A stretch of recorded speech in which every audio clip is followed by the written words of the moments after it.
是一部让人看了非常气愤的电影，可当你看完后却又觉得非常 nice 的电影，因为此片将人性的自私演绎得淋漓尽致。有人说这部影片只被评了6.0分，必须要导演李子俊来背锅，因为这部电影不仅有着真实案例的衬托，而且更是让主演大鹏以毁容式的演技融入到了角色当中。好了，废话不多说，跟随不二心一起去看这部电影《第8个嫌疑人》。故事还要从一座大桥建造说起。辉煌公司董事长陈信文通过不正当手段，从而拿到了归龙大桥的建设项目。但尽管项目款很早就到位了，可这家伙平常挥金如土，工程启动没多久，资金链就断裂了。陈总，归龙大桥是政府项目，项目款早就拨给你们了，你没有按期完工，市政府已经很不高兴。如果不能按期完工，责任全由你来负。政府的施压让陈信文压力倍增，他深知如果不能尽早解决资金的问题，那么他苦心经营的辉煌公司马上就会面临灭顶之灾。重压之下，陈信文顿时产生了一个大胆的想法。第二天，他就召集了一帮人组成团队，在制定完各项流程和逃跑的路线过后，他们就展开了行动。所有人都埋伏在了银行门口，等到押运车刚停下，为首的匪徒就冲了上去。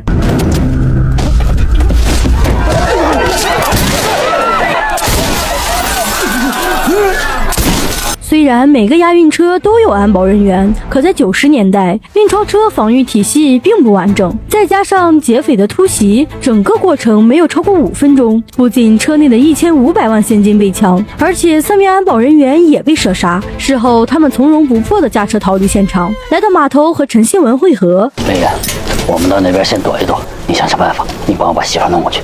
放心。在陈信文的安排下，几人分别带着赃款从码头逃离，而他和表弟陈新年则故意开着车往另一边离去，以此来迷惑警方破案的方向。与此同时，劫钞案的消息一经传出，直接震惊全国。广东省公安厅对此案高度重视，专案组迅速展开了调查。通过从现场遗留的弹壳编码，警方很快就查到了劫匪所用的枪械。但让人没想到的是，这把枪竟是出自一家储蓄所里，而管理枪械的就是押钞组长何永生，由此断定他就是劫钞案的重大嫌疑犯。于是刑警队队长王守月带队迅速来到了何永生的家里搜查，结果不出意外，在何永生的家里发现了那块留有枪油的白布，坐实了他就是劫钞匪徒的铁证。另一边呢，之前被陈信文丢弃的那辆运钞车也被找到，而且在轮胎上还有了重大突破。你们过来看哈，你看几个车轮上都有这个贝壳碎片，这附近有没有海产品市场？海产品市场没有，不过有海产品下船的地方，附近有个渡口。以队长何兰为首的另一队调查组在渡口展开布控，并迅速抓到了一名船家，而他也承认就在几天之前确实协助过5个人去了同州，并且还替其中的3个人开过酒店。现在证据和线索都有了，那剩下的就是抓人。于是警方连夜来到了同州市，包围了这里的一家 KTV， 而不知情的3人此时正在 KTV 里疯狂 happy， 浑然不知他们即将死到临头。就在何永生出门上厕所时，被埋伏在周围的警察当场扑倒，剩下的2人在听到动静后立马选择跳窗逃跑，其中1人刚落地就被抓获，而另1人则借着空隙撒丫子开溜。幸好荷兰及时发现，2人追逐在一条漆黑的巷道里，并展开了激烈的枪战。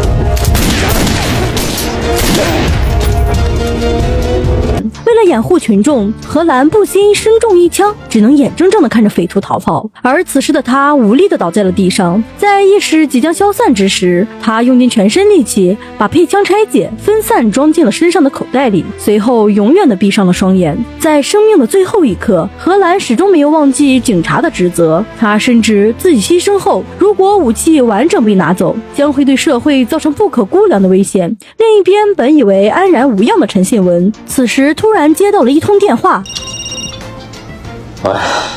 魏姐，我们拆了，我们这来了好多公安，沈哥他们跑不掉了。我现在放开我！这一刻，陈信文明白自己苦心经营的一切全完了。他带着表弟选择潜逃出境。这起劫钞案除2人外，其余5人已经全部落网。根据他们的口供，所抢的钱款已经被如数追回，而王守月因搭档何兰的牺牲，整日郁郁寡欢。看着手中陈氏兄弟的照片，他的心中暗暗发誓，无论多久都要将2人绳之于法。时间一晃，来到了1997年，在缅北逃亡了2年的陈氏兄弟，此刻已经没了往日的风光，变化最大的就是陈信文了。和之前对比，两者完全是天差地别。说到这儿，给大家透露个幕后细节，当年的大鹏为了塑造角色的反差，先增肥到170斤，演绎发福的老板，后又为拍摄逃亡，在短短42天内，通过极端节食和运动暴减到120多斤。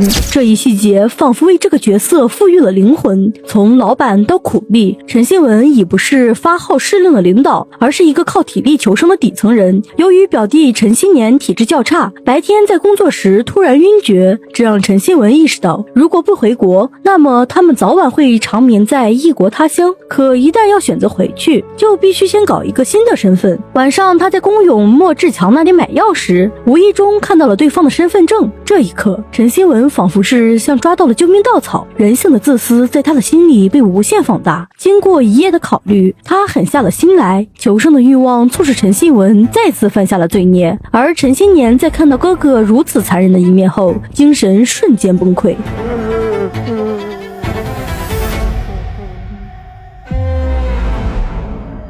等拿到工友的身份证后，2人迅速从缅北偷渡回国。为了生存，陈信文来到了一家瓷砖店，应聘成了店里的一名贴砖师傅。由于平日里勤恳的工作，再加上憨厚老实的外表，很快他就和老板的女儿走到了一起。没想到一个逃亡多年的通缉犯，竟在此地成了家。婚礼的当天，他给年迈的父亲打去了电话。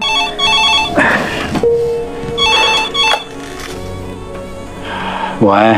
听到父亲那沧桑的声音，这一刻陈信文再也忍不住了，眼泪顿时止不住地流了下来。他深知自己对不起父亲，面对父亲关心的询问，他不但不能说话，就连结婚这种大事都不能亲口说给父亲听。愧疚的陈信文跪在了电话前，重重地磕了3个头，用这种方式来表达自己的不孝。意识到自己儿子也许还活着，年迈的老父亲仿佛也释怀了。他叫来了警察王守月，把和儿子唯一合照给了他，似乎用这种方式告诉王守月儿子也许还活着的消息。同时他也希望通过王守月在有生之年见儿子一面。也就是因为这张照片，为后续抓捕陈信文提供了重要线索。时间一晃来到了2016年，当年的劫钞案早已淡出了大众的视野，王守月也从一线退了下来。然而面对同事们的庆祝，他却没有一丝开心。搭档荷兰的牺牲让他背负了21年的愧疚。这些年里，他唯一的愿望就是在有生之年将陈信文抓捕归案。本以为这个愿望不会实现，可这天在翻看同事的朋友圈时，一条视频却引起了他的注意。在里面，他隐约看到了陈信文的身影，于是迅速买了车票赶到了瑞龙，凭着照片找到了那个建材市场，并且通过路人打听了莫志强所在的瓷砖店。你好，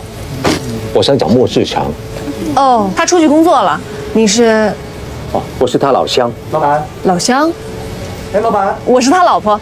听到莫志强有了妻子，王守月十分惊讶，一个逃亡的罪犯竟然还敢成家。这一刻他在想，或许是自己看错了，但人嘛，反正来都来了，不看上一眼又怎会死心。于是王守月跟着女人来到家里，而没过多久，莫志强也回来了。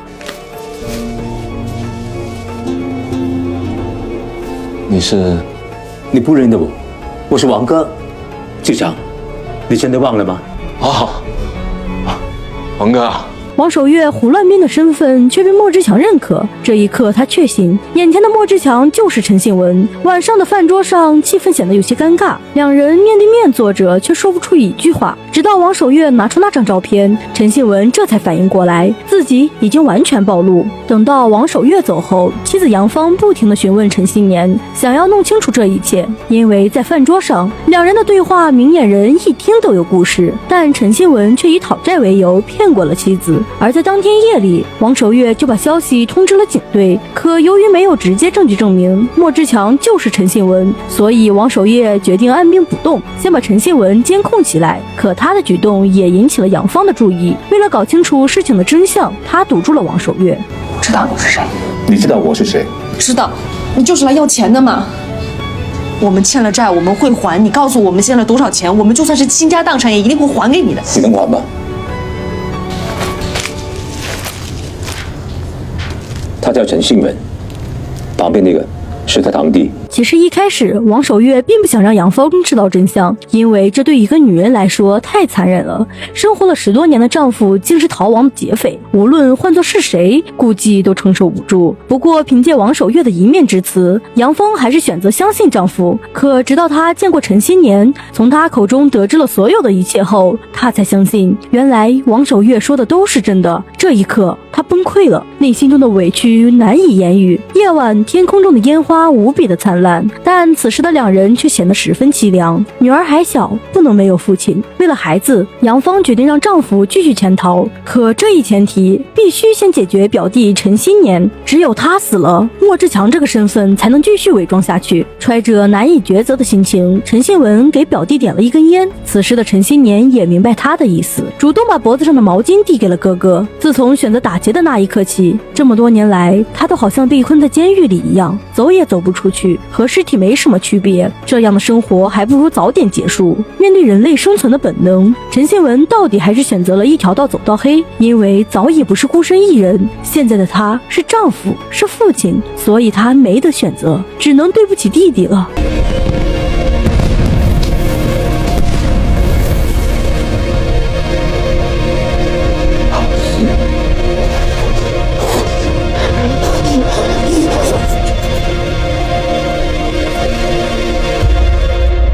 后一刻，或许是出于亲情，亦或是良心发现，陈新文放弃了，结束了长达21年的逃亡。最终，两人被警方抓获。影片至此结束。正所谓法网恢恢，疏而不漏。一个罪犯的逃亡，即使暂时没有得到法律的严惩，但永远逃不了良心上的谴责，最后更逃不了法律的制裁。这部电影就是根据真实案件改编而来。广东番禺1500万武装劫钞案，主犯陈旭敏确实潜逃了21年，改名换姓后在云南成家立业，最终于2017年落网。而回顾整个影片，这个故事告诉大家，在现实中每一个人都会遇到很多困难，但在解决的时候，我们千万不能试图走上犯罪的道路，永远要铭记于心的是，脚踏实地的前行才是最稳重的。就像陈信文一样，假如当初他脚踏实地的经营公司，就不会发生资金断裂的问题，更不会有后面的悲剧。今日种的因，他日必食果，